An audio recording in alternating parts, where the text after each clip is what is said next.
Welcome to Let's Talk Jonesboro, and today we have Mike Downing, who is with Jonesboro Unlimited. Welcome, Mike, to Let's Talk Jonesboro. Thank you very much for having me.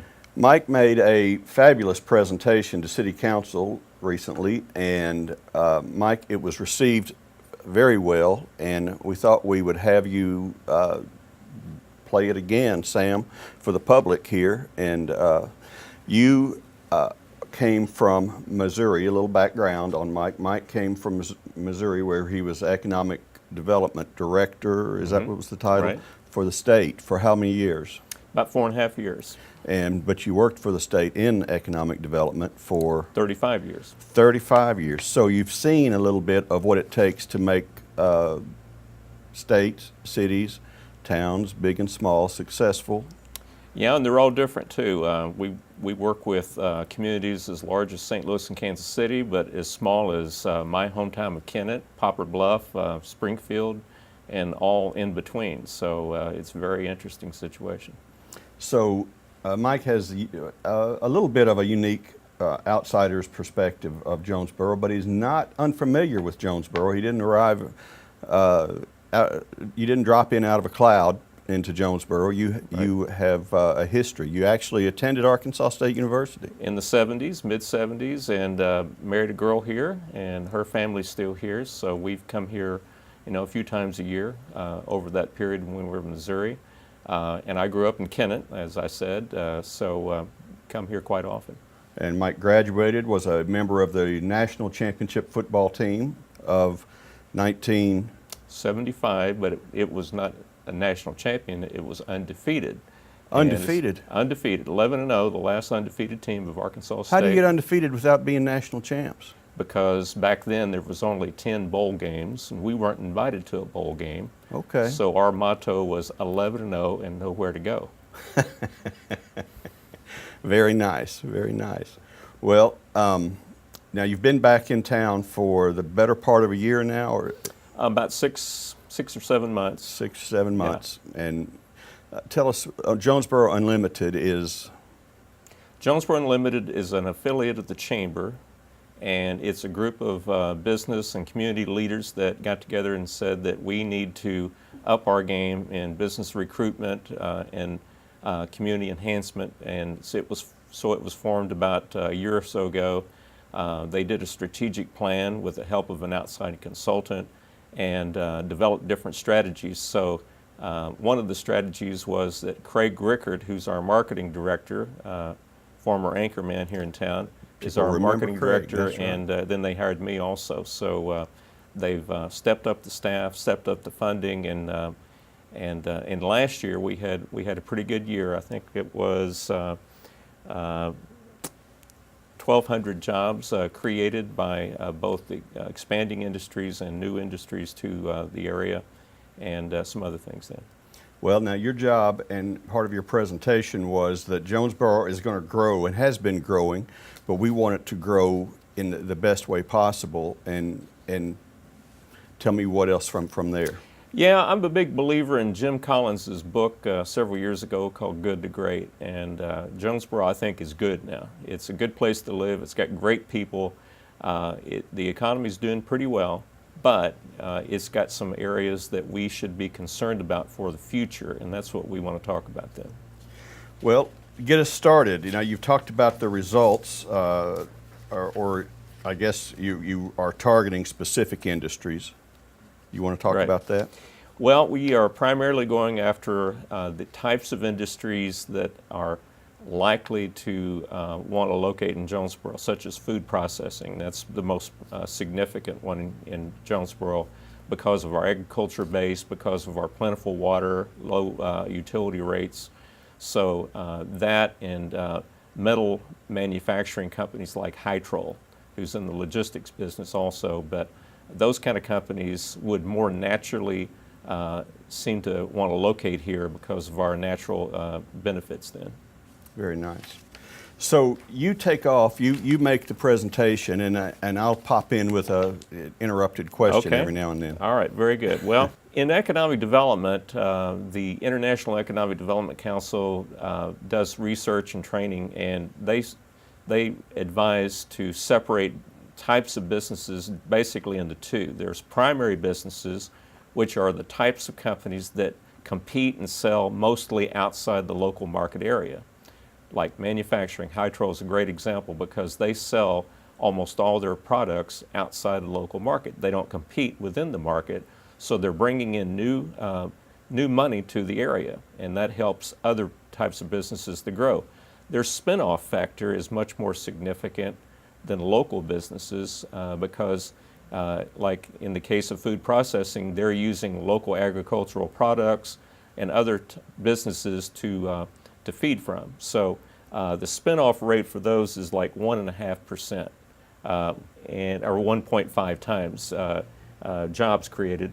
Their average wages are about $46,659, so it's higher than the local businesses. Now, this is not to slam local businesses. They're very important to the economy. Right. They provide jobs, they provide sales tax, and they're very important. And that unique factor that separates us. Absolutely, because that's what people, they go to the local grocery store or retail store or whatever, and that's very important.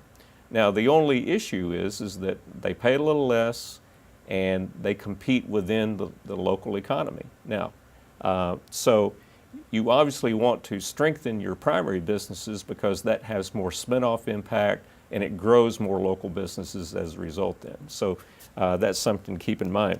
So in Jonesboro, our largest primary businesses are food processing and manufacturing, distribution, electronic companies, production technology and heavy machinery, and others. Now, on job creation by our primary companies, food processing has been the largest with over 1,400 jobs created in the last 10 years. Business services has been big also, and some others. But the issue with Jonesboro looking at the future is the primary businesses have had a drop of 882 jobs over the last 10 years. And that's something that we should be concerned about. And I think that's something that most people don't realize. Do we know in depth how that's happening, why that's happening? Well, a lot of it's just the transition to the economy. And the biggest drop in primary business jobs over the last 10 years in Jonesboro, and as I'm sure it has been in U.S. also, is printing. Printing companies used to be very prevalent throughout the country. And I know in Jefferson City, where I came from, there were 3 printing companies that's closed over the last 6 or 7 years, primarily because of electronic devices, books on iPads, for example. Right. And so technology changes, the economy changes, and you have those increasing jobs in certain industries and decreasing in others that we should be mindful about. So you're talking about a net loss. Yeah, overall, primary businesses in the Jonesboro metro area have decreased 882 jobs in the last 10 years. Which it just flies in the face of what we think of Jonesboro because our population grows by, I think we've determined, about 3 persons per day. Yeah, now, but let's talk about local Okay. businesses. So we have primary on one end, local businesses on the other.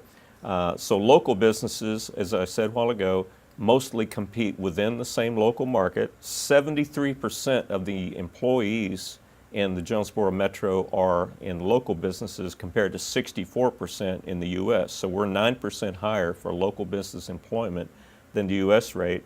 The average wages are $30,000, and the spinoff of jobs is 0.4 times.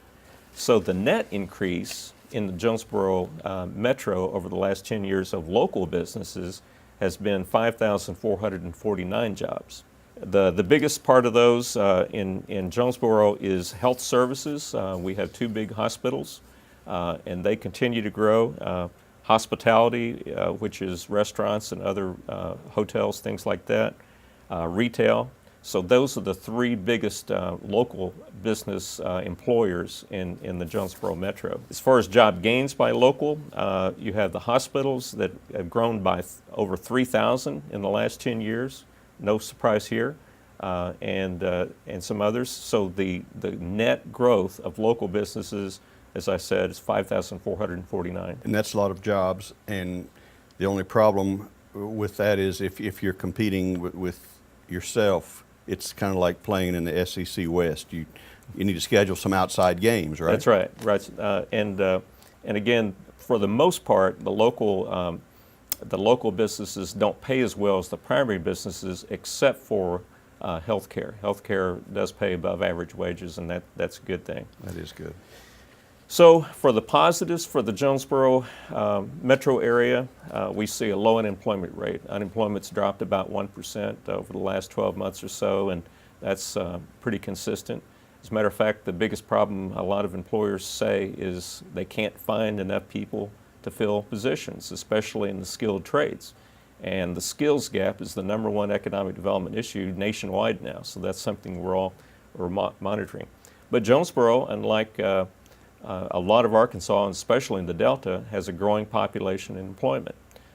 In fact, in Arkansas, we are the second highest metro area is in population growth over the last 10 years. We have been growing, and I'm sure it's because we are providing jobs that other places aren't in some cases. But the national trend is, and you mentioned training for specific job skills. Mm-hmm. Are we providing that type of training? And the second thing is, while unemployment is lower, so is average income.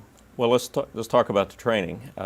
ASU Newport provides some great skill training, and the thing that we really have to reinforce to parents of high school and young adults is it's okay not to get a 4-year college degree. In fact, in a lot of types of jobs, you can make better money for a 2-year associate's degree or certificate than you can with a 4-year degree, and with less student debt. So there are very good jobs, ASU Newport, other places that can provide that kind of training. And we need to encourage more local students to attend Arkansas State. And when I say local, I mean in, say, 100-mile radius, because over the last few years they've had a drop in on-campus enrollment. And one of the issues of that is the lesser students that graduate Arkansas State, the lesser that are going to be in the Jonesboro market, which affects employers, being attracted to this area. But it's a bit of a cycle sometimes, is it not? Because you have these job skills that require specific training and maybe a 2-year degree.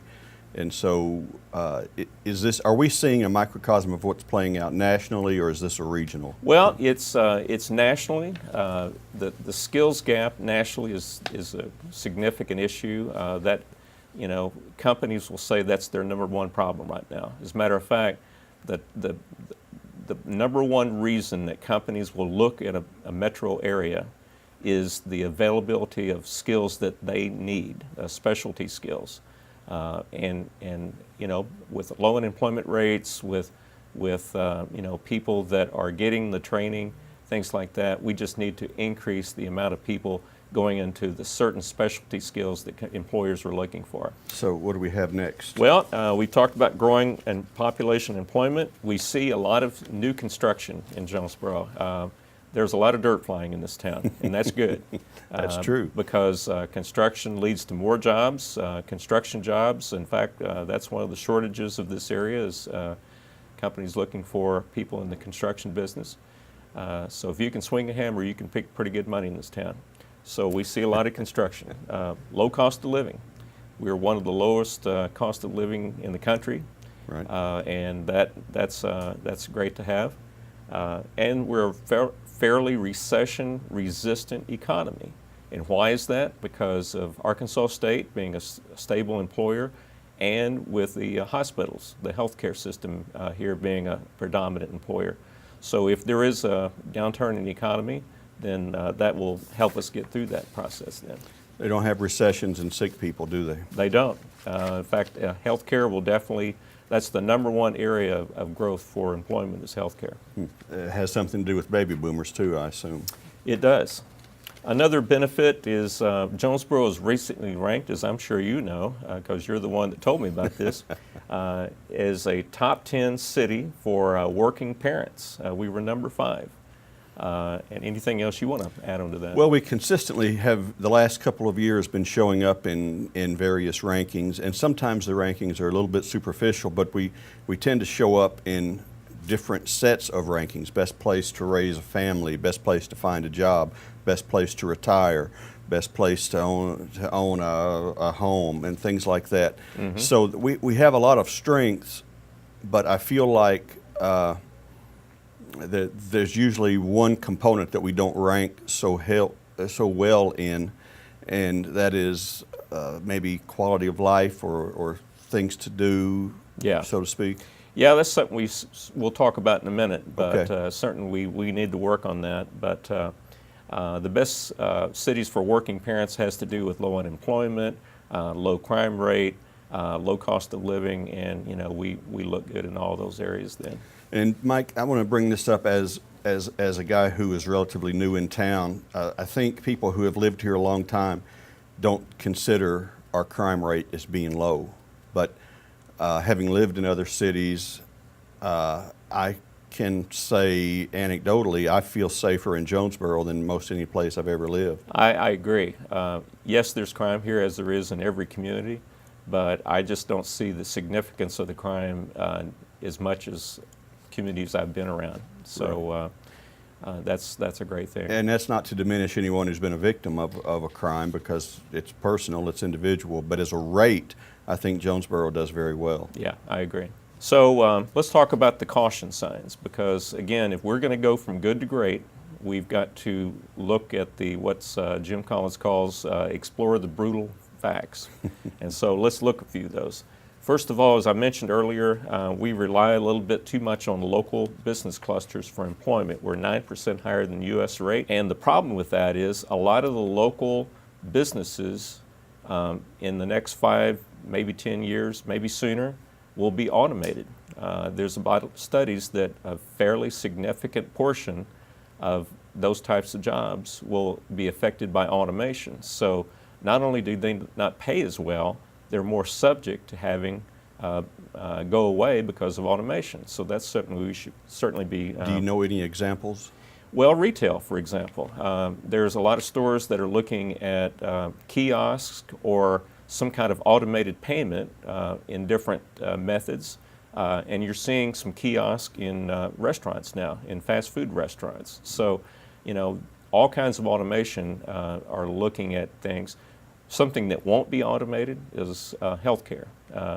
Very little of it will be anyway. Yeah. So again, we're protected because of that. The second thing that we should be concerned about is median household income. We're 32% below the U.S. rate, but more concerning, in the last 4 years, median income in Jonesboro Metro is actually reduced by 4%. And you think, well, how can that happen with the low unemployment and all that? And my speculation is because we're a little higher on the local types of jobs, which again don't pay as well. They've been fairly flat, and if you take the inflation effect into that, then that is affecting our median household income. So that's certainly concerning about the median income. The third one is the poverty rate. We have about a 21% poverty rate in the metro, which is 40% above the U.S. poverty rate, and that's Wow. certainly something we should be concerned about, obviously. The next one is looking at future types of employment and jobs, which I call innovation types of jobs. Jonesboro is not deep in the innovation jobs or entrepreneurial activity, and that's something that we should be concerned about, because a lot of those jobs are the jobs of the future, will create more companies in the future, and we should work on that. The gross regional product per capita is 35% below the U.S. rate, but the real concern is that it hasn't grown any in the last 4 years. It's a 0% growth rate.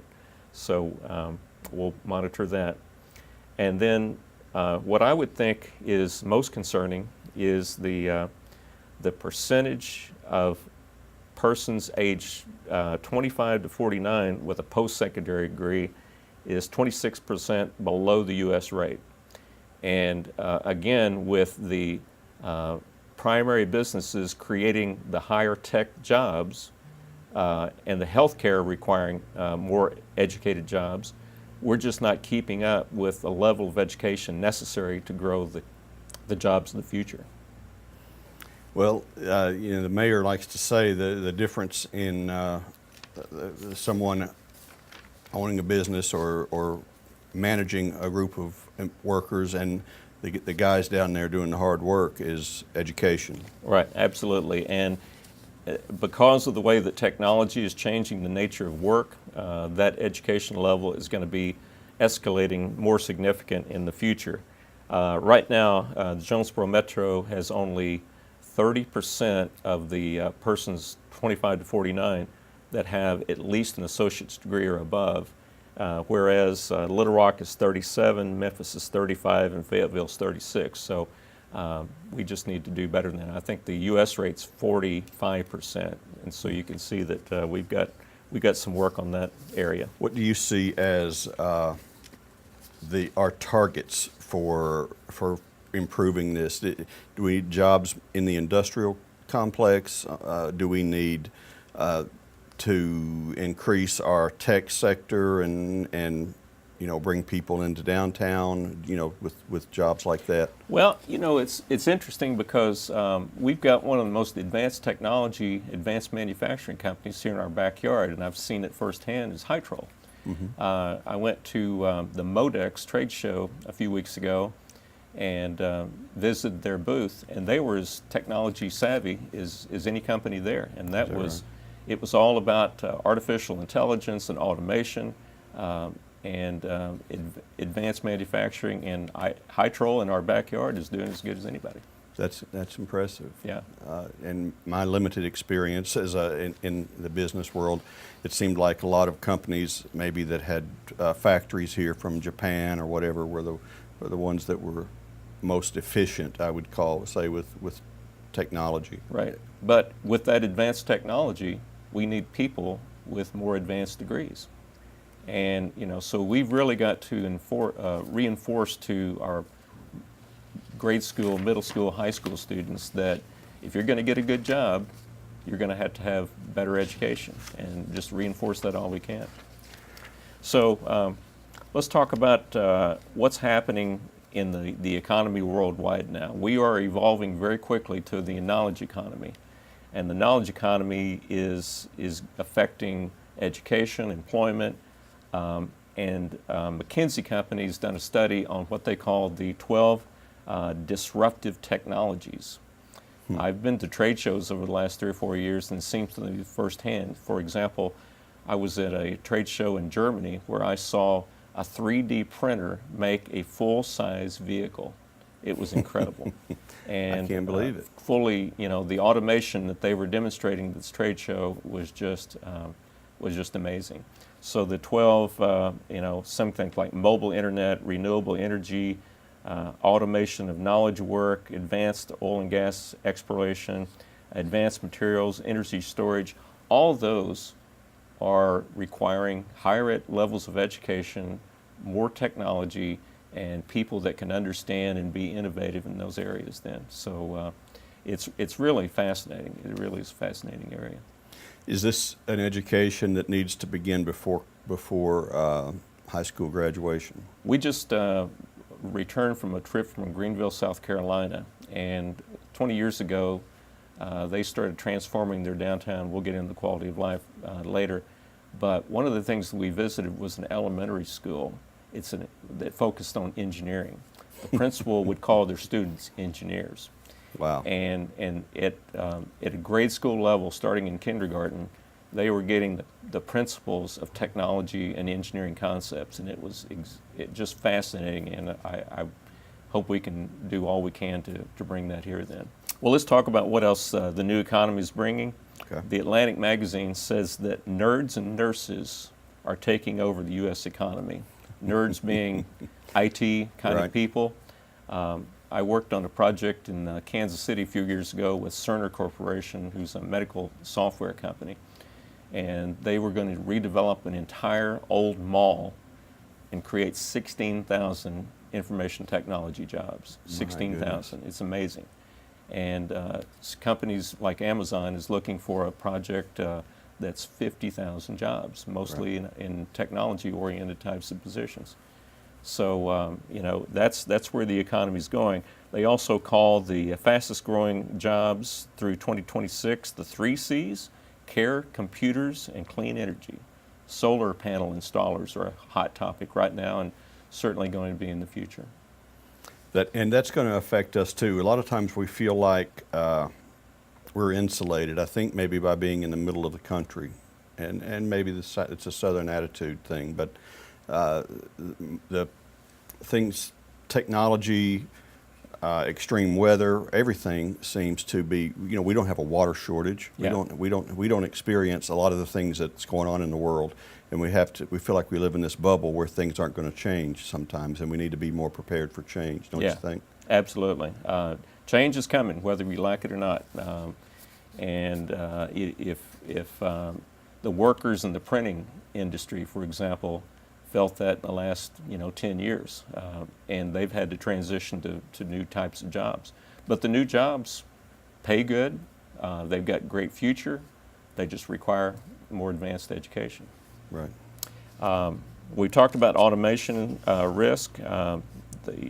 The company PricewaterhouseCoopers says that 38 to 47% of workers have a higher risk of potential automation. Now, not all of the jobs will be automated. Certain portions of jobs will be, but that's a high percentage, if that's true, over the next 10 years or so.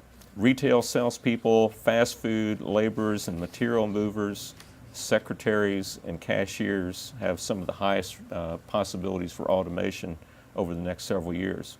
Do you believe truck drivers are falling in that category? I've seen that firsthand. I saw a Budweiser 18-wheeler, a fully automated vehicle, go down an interstate highway, and along with a cadre of trucks on a test track in Detroit. So it's happening. Well, let's talk about what research tells us about the old economy and the knowledge economy, because I think that's important.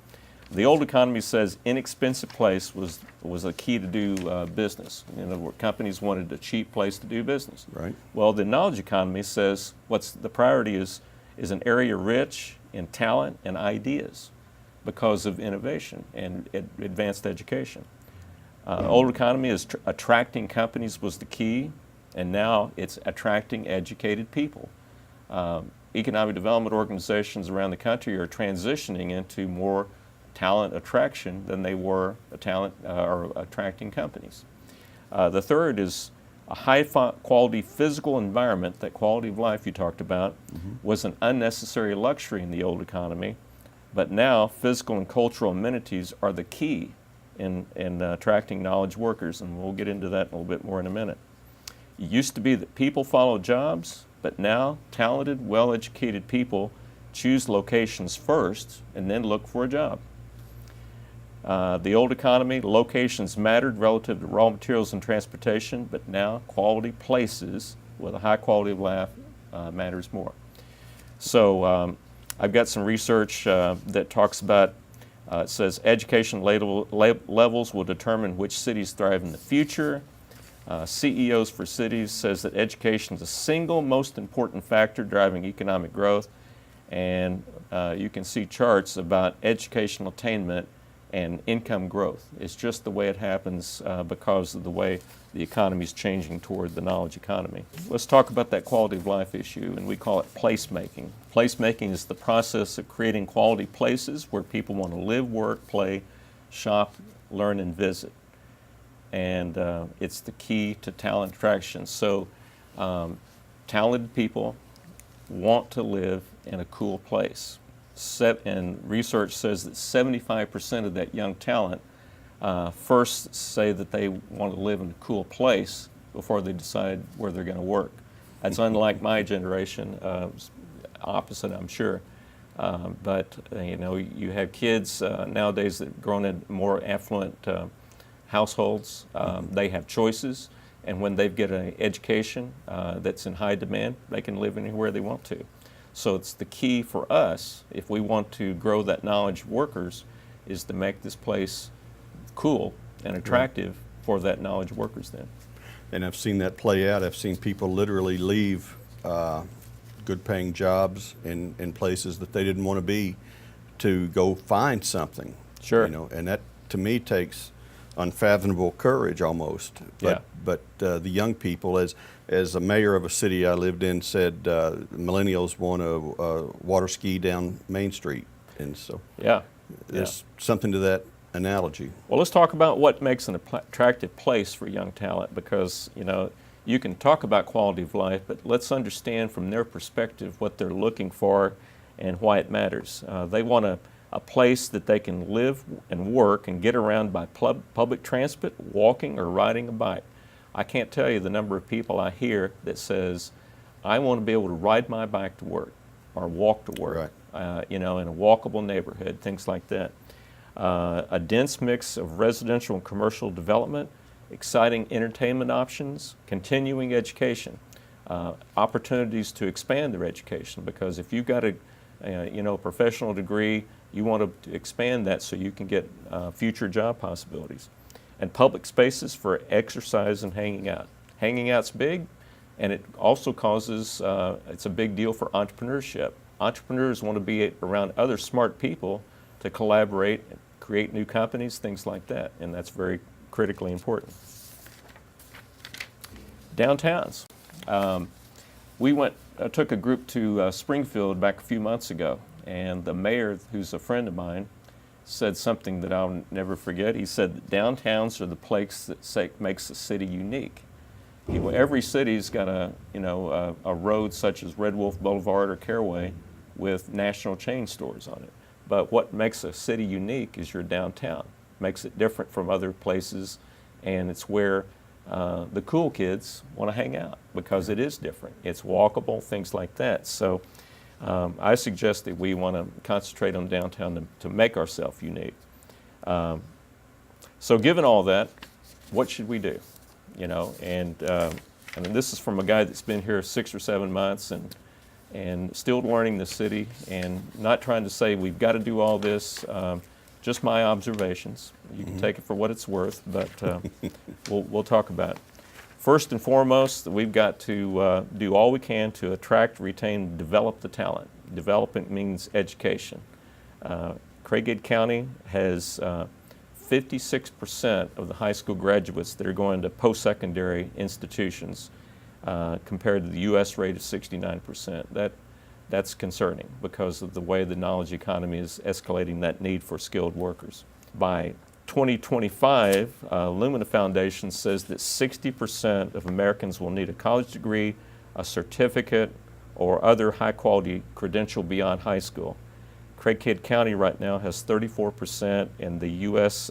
Rate is 47%. So you can see we've got a long way to go.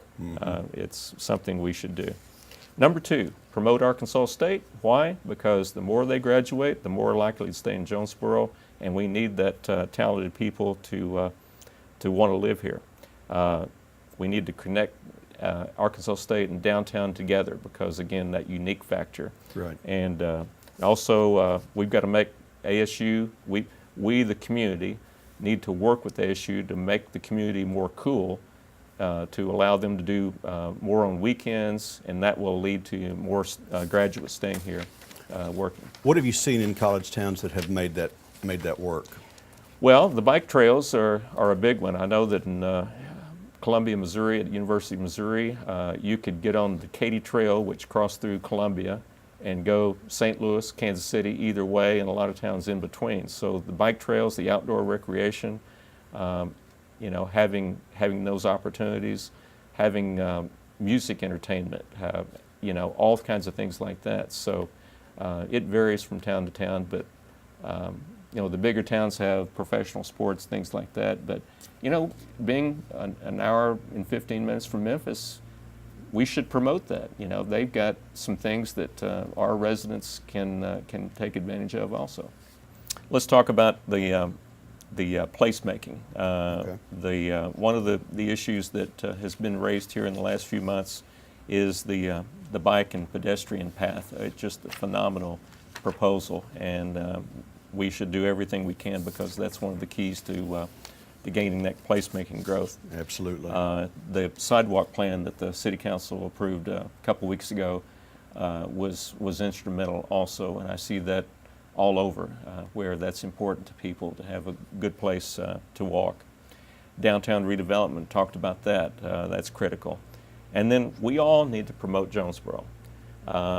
You know, if citizens hear about a business that may think about moving here, or an entrepreneur that's thinking about starting a new business, let's promote that. Get them in touch with our organization or the city and see what we can do to facilitate that. But let's promote Jonesboro as a great place to do business, and let's all do that together. My summary is that place attracts talent, talent attracts business, and business grows prosperity. And I think that's how we can win this battle. And when was the best time to plant a tree? 20 years ago, but the second best time is now. Well, let's plant some trees. Let's do that. All right. Mike, thank you for taking time to visit with us on Thank this. you very much.